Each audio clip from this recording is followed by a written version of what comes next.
Hello and welcome back. Today we're going to be going over the 3v3v3 game from this weekend, the competitive game. Now I don't have access to the client, so we're going to be doing this mostly in Excel. So if you just wanted to boot up the game and just maybe listen, the visual aid here we have is going to be the Microsoft Excel spreadsheet where the score was taken, and we're going to talk about it there. And so let's get into what happened in the game. So first of all, we did have a first pick of, just talking about the draft, we had a first pick of France, and increasingly I'm thinking that France is just kind of just this super flexible pick because it goes good with everything. You get a really strong military at the start, you know, you have good GDP growth potential, you start with 28 billion GDP, and I think that I cannot think of a country that I really think is better as a first pick. Just countries that I think are a little bit different, where you're just committing to a strategy and you are telegraphing that you're committing to a strategy. For example, Austria has been first picked before, and I think that it's not entirely incoherent first pick, and the idea is you're telegraphing that you're going to go for Germany or some sort of German formation, and you're kind of showing the players, hey, don't pick Prussia, something like this. But okay, we see a first pick on France from Team 1, and then Team 2 picks up Russia. And Russia has had a bit of a bad go the past 2 weeks, but we'll get into that. Team 3 picks up both the UK and EIC at the same time, which this seems like very solid to me. Was pretty happy with this draft. And then we see the draft come back around to Team 1, who picks up Prussia. And so they picked up France, and France just has the strongest military at game start. They both have skirmish, and then they pick up Prussia. And I think that this France-Prussia combo is really good. I think that France-Xing is really good. And so I think France plus anything is pretty solid.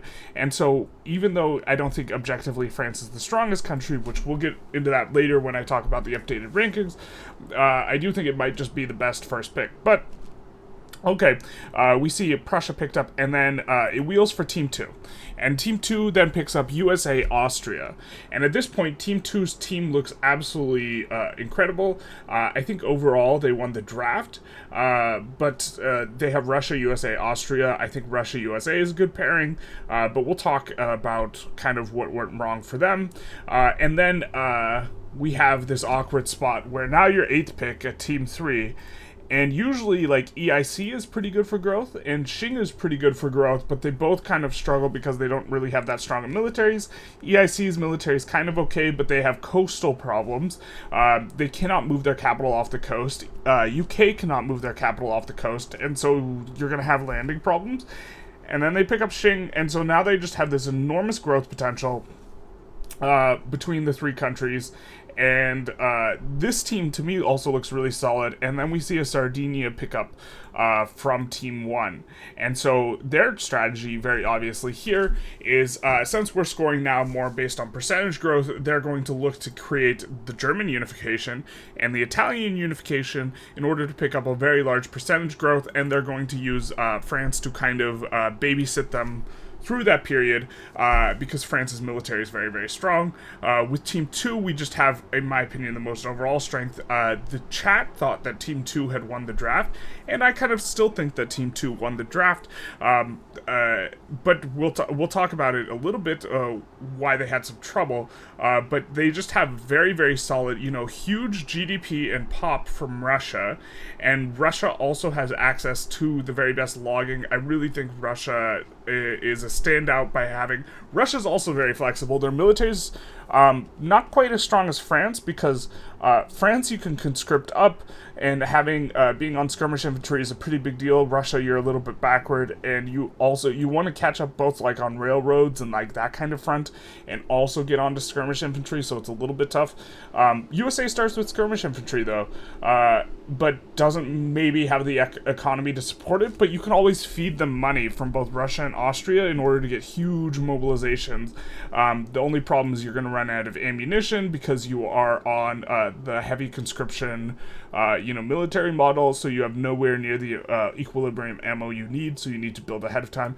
And then Austria, also very solid. A lot of pops, big economy, and overall, I think that these three paired together are particularly good, especially if you do some things to depress yourself out of being a GP, so you can join all one market, something like this, so USA can siphon off pops.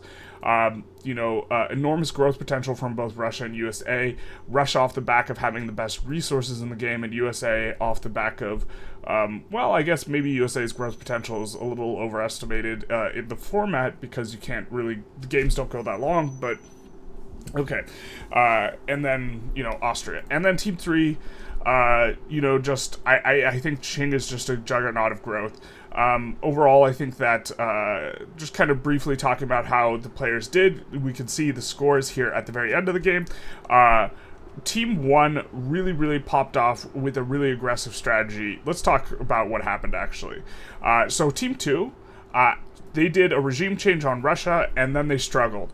And this is also what happened the last week that we played, and so maybe this regime change business is not quite going to work, or you just have to high roll homesteading with the regime change of rural folk. This has been a strategy I've been advocating for, but 2 weeks in a row, players have done it, and then they've had really significant problems after doing it, and if you can't regime change Russia gets a lot worse, because you're stuck on traditionalism at the very game start. Traditionalism serfdom. Now will get out of that eventually, but with these one session games, the term, like the time frame might not be so good for Russia, but Russia's got a really big military at the start of the game. So does Austria. Overall, Team 2 looked really big militarily. But what Team 1's strategy was they actually made a defensive pact with Team 3 very early on, like a 5-year defensive pact agreement, where if there was a war, they wouldn't fight, and then Team 1 built up their military a whole ton. They also executed a very strong strategy that hasn't been used before, but is one I've advocated, which is they annexed Sardinia. They had France annex Sardinia and then release Sardinia. That way it would be released with French tech. So now Sardinia has, skirmish infantry. This in particular strategy can be mostly executed with the 9th pick teams because everyone else is too big to annex, but you can annex Sardinia. Now, it's possible that, you can look at it a different way, and maybe even if you want to play as Sardinia, it would have been better to, pick Korea, have France annex I think China gets in charge of that war, but have France annex all of some other country, other than Sardinia. Like, for example, you could have picked Netherlands, and then had France, had the Netherlands player tank their prestige, and then have the France player dominion them, and then annex Sardinia in the same war, and then get infamy reset. They did infamy reset, so that is notable. So France had 0 infamy, because before they enforced, they have someone cut them down to size, or the cut down to size doesn't matter because they already released Sardinia. But something like this, so in terms of picks, someone like Netherlands might be better than Sardinia, even if you plan on playing as Sardinia. But just continuing on, Team 1 just built up their military really huge. After some early 1 to 2 year expansion, they had almost no GDP growth in their very early phase of the game, and they were just cranking up the military. And then they go after Team 2. And they beat Team 2. Now, part of it was difficulties that they were having as a result of the regime change. Russia couldn't join to help out, Austria, something like this. And so maybe this regime change strategy is not so good. Maybe Russia's not even the second pick, because I think Russia's really big and solid, but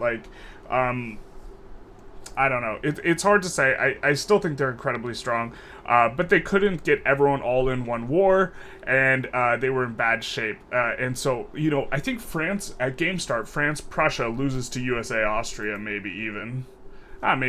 Now, France is really strong, but these three versus these three, definitely Team 2 wins at game start, but they built up a ton of military. And so we might start seeing strategies that involve around building more military. The problem is if you build up a ton of military and then you get, if you don't get the payout, it's just absolutely backbreaking for them. But they got the payout with this war. They managed to get Italy formed. So Sardinia becomes Italy.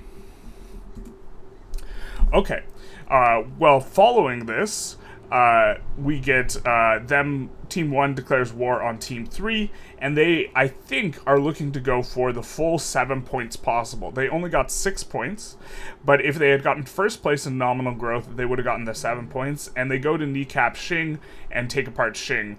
But in this time, Xing has had time. I think Xing is maybe not a strong draft because, we've seen them get dogpiled at game start. They're very, very weak at game start, but now they have line infantry, and they also have, cannons. And so, and I also think that the war was poorly executed by Team 1, but they declare 2 wars, and they don't enforce anything on Team 3. So Team 3 is fine. They are cruising. And they, for the most part, Team 3's, they just ecoed up and chilled. I think that Qing could have had more construction, but UK and EIC did very, very well. Most of Team 1's GDP growth is the result of conquest, and most of Team 3's, for example, is the result of building up, although you want to do both building up and conquest. France took huge chunks of Spain before resetting their infamy. I'm not sure that this is the very best expansion spot, but it's certainly a convenient one, and you will have contiguous land, so it's fair enough, it makes sense.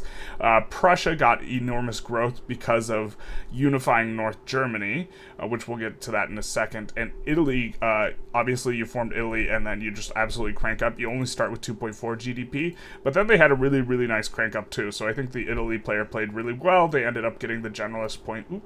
But okay, that was the war between Team 1 and Team 3.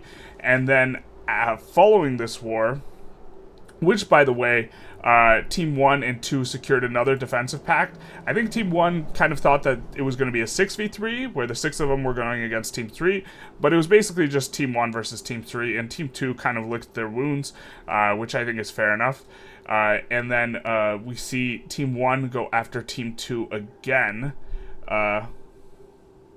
Or no, they didn't. As part of their agreement for peace, for forming Italy, they actually came to an agreement, before this Team 1 versus Team 3, where they would say they would also allow the formation of the North German Fed and the formation of Italy, and Team 1 would not take a bunch of extra stuff off of Team 2, which they didn't do, and so they did have a war, but it was just a war that Austria backed down to, which allowed the formation of the North German Fed, which of course pops them off.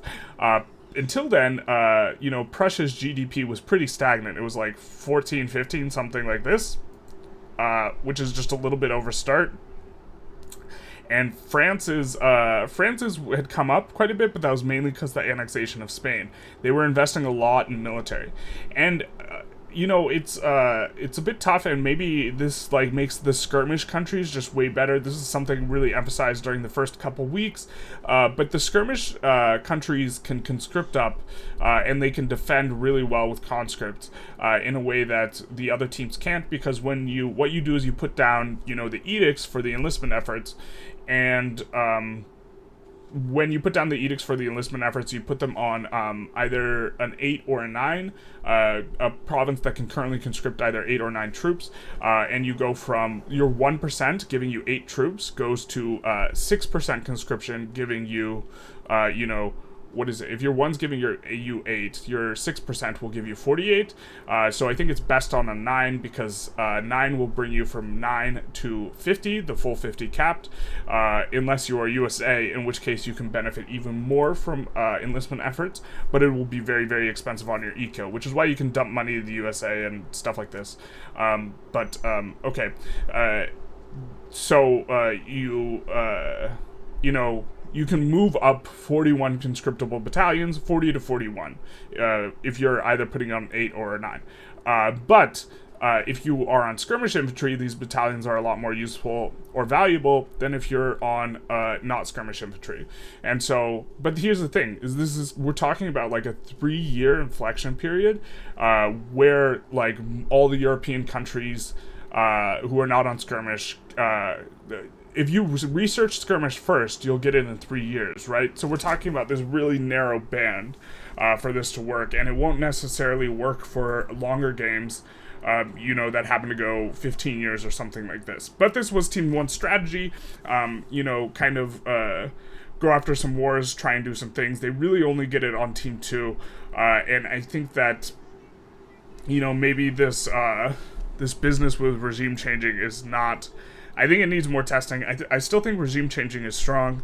I just have to... I have to test it more. I think players need to test it before they try it in game. We've seen 2 Russias flubbed really hard, and so maybe this isn't the way to go. Okay, so let's talk about the new rankings as well as the new idea of draft range, because I think that this is kind of important to pick apart stuff. So a couple changes. One, Sardinia is now on the list. I didn't put 2 Sicilies on the list, or I still have them below 2 Sicilies. I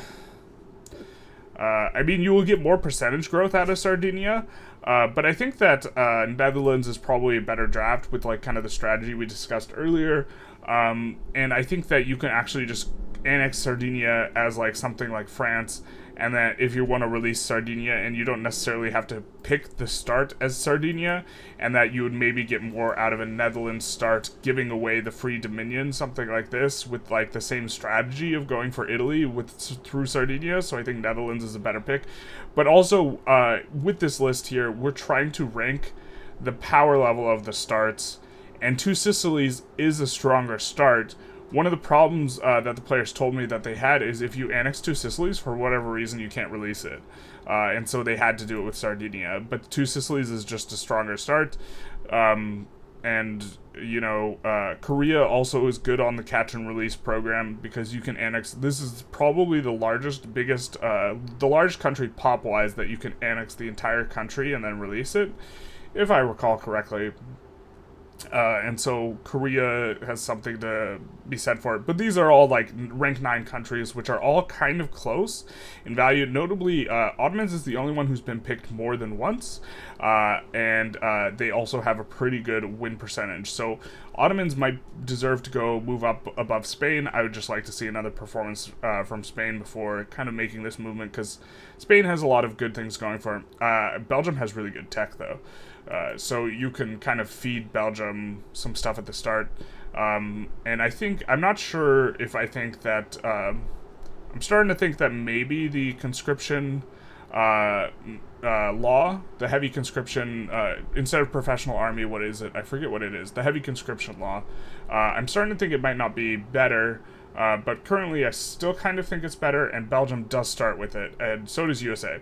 But okay, let's talk about, the up here, the top 8, which is a bit more kind of relevant for most people. Moved France up to second place in terms of power ranking, and then moved Russia down.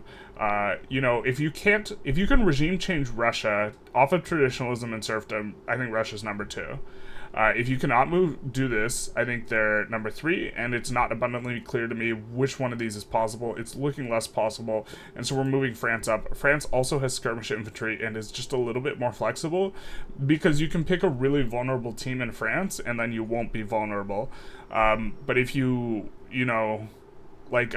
we go over here, like Team 3 is super vulnerable. If this was France, EIC, Xing, they might not be vulnerable, right? Now, obviously, they got 3rd and 4th picks, so France isn't going to be available, but I'm just saying in the abstract. Okay. And so we made this change. And then also, I've been less than impressed with the USA in terms of performance, and I'm not sure if this is the country or... they've just consistently kind of underperformed, in my opinion. If we look at the win percentage, they're at 30% out of the top 8 countries. They actually have the worst win percentage. Now, to be fair, they're getting picked relatively early, or in the middle of the pack. And so, yeah. I also think that EIC is probably the hardest country to play, and that they have enormous growth potential. They have reasonably good tech, and their problem is discrimination. I think that they kind of have to be drafted alongside, France or the UK to really shine, because this will allow them to stay a dominion, and you won't get a ton of devastation or whatever from this one event, which, like... Okay, it's rough. They haven't had a single showing where their team wins, but overall, I do think East India Company is probably better than USA, but mainly making this change because I wanted to move the USA down. And then I have an asterisk here next to Prussia, because I don't know, it's a bit tough to... In the format, Prussia seems incredibly strong. Prussia's the one that you has the best formable, and they have skirmish, right? They conform to the North German Fed, which gets you the most GDP, since this is scored based off GDP growth. This is pretty significant, and so there's this. But the country in the abstract is really not that strong at game start. They can field a really large army at game start, but they can't afford that army. In terms of if you just full mobilize everything, the person whose eco will collapse the fastest is probably Prussia and then USA from this, if you're going to do a day one war of some kind. And so, it's difficult to rank them in a vacuum. They're not that strong at game start, but they have the huge potential for growth because of the North German Fed, but they need some babysitting to get across the line. And so this babysitting is either going to come in the form of someone like Austria, which we've seen the Austria-Prussia combo a lot, or someone who's just powerful like France. And so they need someone to hold their hand, but if they have a hand holder, they're quite strong. And so it's a bit difficult to evaluate. I'm not moving them up because they can't really do this stuff on their own. They need someone to hold their hand. But let's talk about this new thing that we put in for draft range. Because while I think Great Qing is the number one pick, the number one best country, I think that as a result of the way that people play, and the result of the format, and the fact that we're generally only going one session, Qing is incredibly vulnerable at game start, and they get dogpiled at game start, or they have a couple times, and I think that if they don't get dogpiled, I think they tend to do really well. Now, they didn't do all that well in this particular game, but we've seen Qing get 70% growth, in a relatively short period, and if we had seen something more like this, let's say, where you're getting an 80% growth, suddenly there's a different, Team 3 is doing a lot better now. Now, they still don't win because they lost on percentage growth, but I think it would be a 6-point versus a 5-point, in the end, because from the point ranking, we gave 4 points for not percentage rank to Team 1, and then 2 for nominal rank, and these guys would have had 3 and 2 instead of 3 and 1, and it would have been 1-1 for the points. Also, moving forward in terms of scoring, I am thinking of doing this percentage multiplied by the growth, so the percentage multiplied by the nominal to determine who's first place. So if we had, for example, seen this 240 number, now suddenly their score of, their percentage multiplied by their nominal favors Team 3, but it's really just this enormous growth potential that characterizes China, and you can move your capital inland. You just start out with not even line infantry, and so you're really vulnerable. And so I think China is a reasonable draft anywhere from 3 to 7th pick. I think France is reasonable as first or second pick.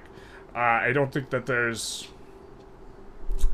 I think that it's really the narrow band, and it's kind of a mistake to leave them on the table. There's maybe some strategies that you want to execute that involve you picking a particular pick, but I think we've seen France first picked pretty consistently. On average, they are pick 1.5. So I guess they're either going first or second, but they have the best win percentage so far. And you have you just have the strongest military at game start, especially with the way that the enlistment efforts edict works. It really favors someone with skirmish, and so while Russia and Austria have more power projection at game start, I think maybe it's just Russia, than France, it really the skirmish makes a big difference. But this is also kind of like a narrow band.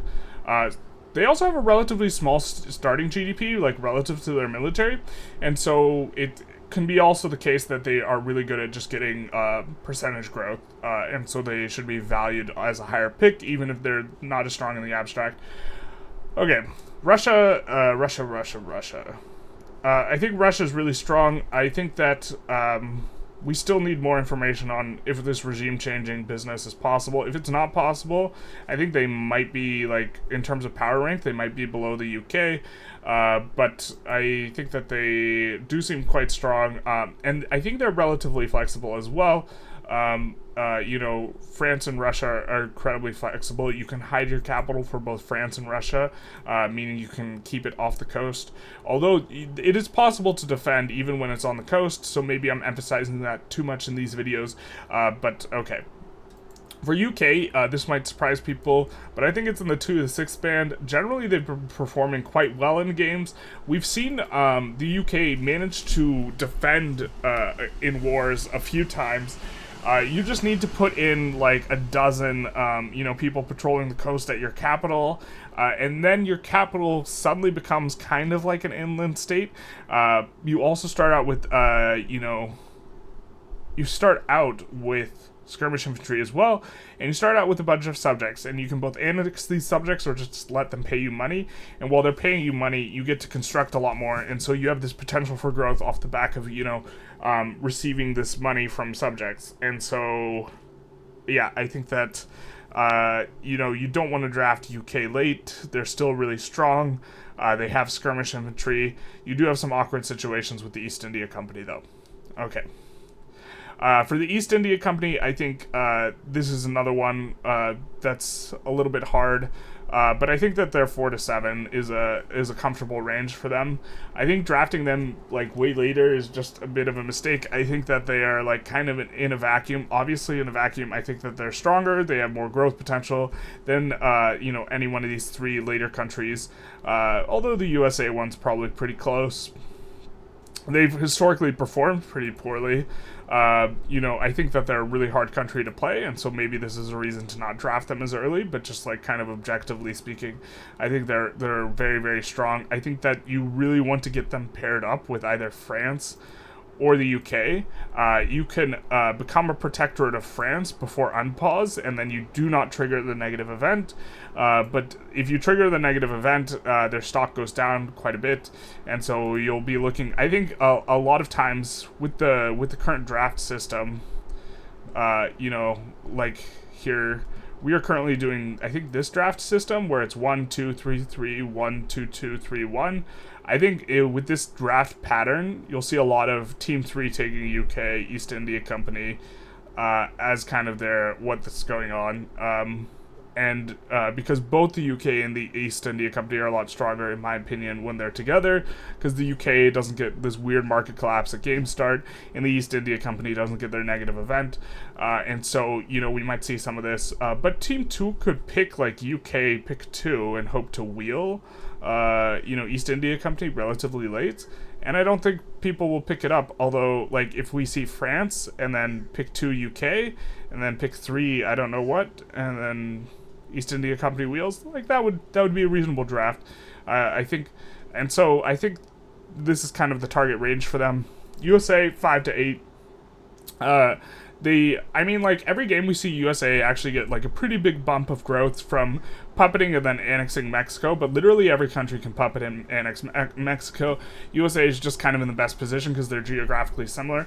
They start out with skirmish, which is really good, but I think that, so they start off kind of far from Europe and far from Asia, and this makes it so you can't really participate in where most of the wars occur as easily, or it takes a ton of convoys that the USA doesn't have at game start.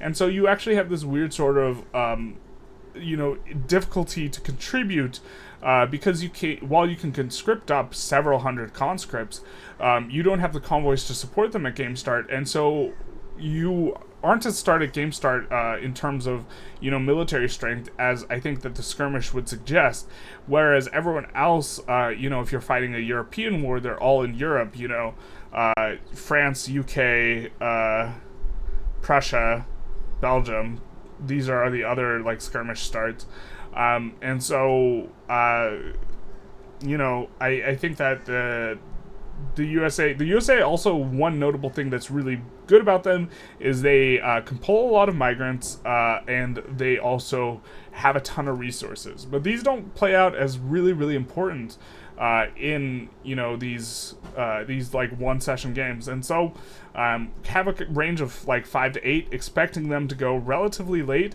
I know that they've gotten drafted like 5.2. If you look at the scrum, most of them are pretty middling 5s, with France and Russia just kind of always going early. But okay, Austria is a weird one. We have seen them drafted first pick once, and I didn't hate it. I also don't hate leaving them on the table an extended period of time, because they're relatively backward in some of their aspect, and maybe this should be a 1 to 7. Like maybe you just never see them going 8. But I think that the thing that complicates this is Austria and Prussia just need to be evaluated together, where Prussia is really where a lot of the percentage GDP growth potential is at, for forming the North German Federation, because the North German Federation gives a lot more than the South German Federation in terms of how much GDP you're picking up, and so because of this, Austria can help Prussia across the finish line, but so can France and a reasonably strong military. And so, another thing is, I just don't know if Team 1's plan of building up military really works as well if Team 2 is expecting it as well. Because I do think that this military bloc beats this military bloc, when it's Sardinia. And so, if you're expecting this type of thing, maybe it doesn't work as well, but it's hard to evaluate Austria, and maybe I'm kind of just a little down because they've had kind of worse performances lately. They do have relatively like a high average pick, they've had good performances with Prussia, but it begs the question, which is more centrally important, Prussia or Austria?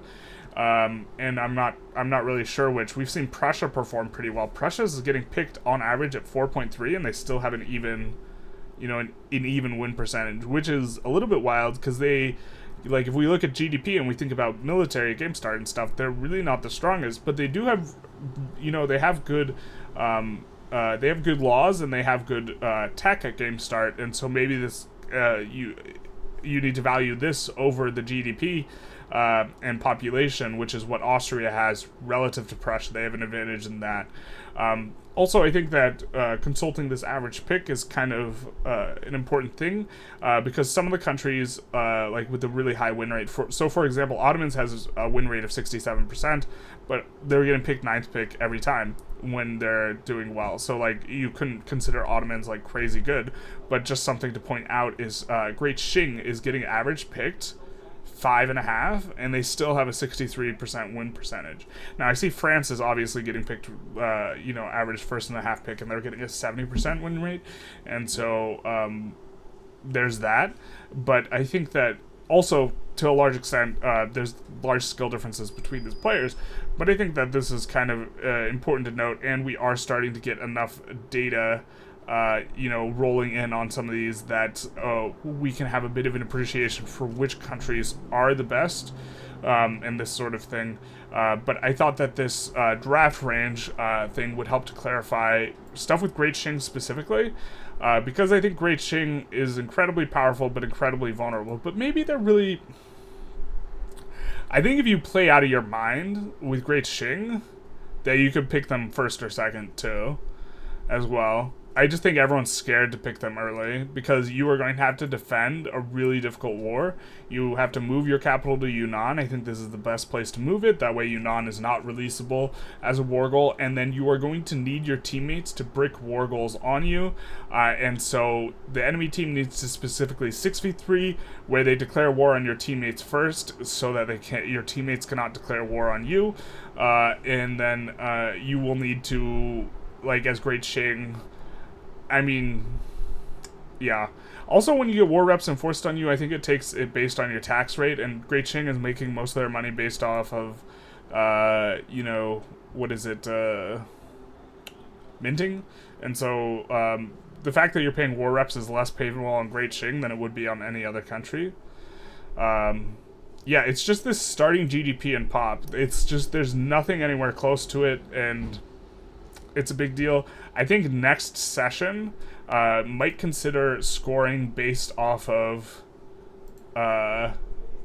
your percentage growth multiplied by your this growth, and then have a situation where we give proportionally an amount of points out based on this, and instead of having, you know, these ranking type things, which will reward, you know, players from not just securing a spot, but just running away with really high scores, is kind of what I'm thinking. But I hope you enjoyed this rundown or breakdown of what happened in this weekend's game. If you did, feel free to like, comment, subscribe, you know, do the YouTube algorithm stuff. And other than that, have a good one.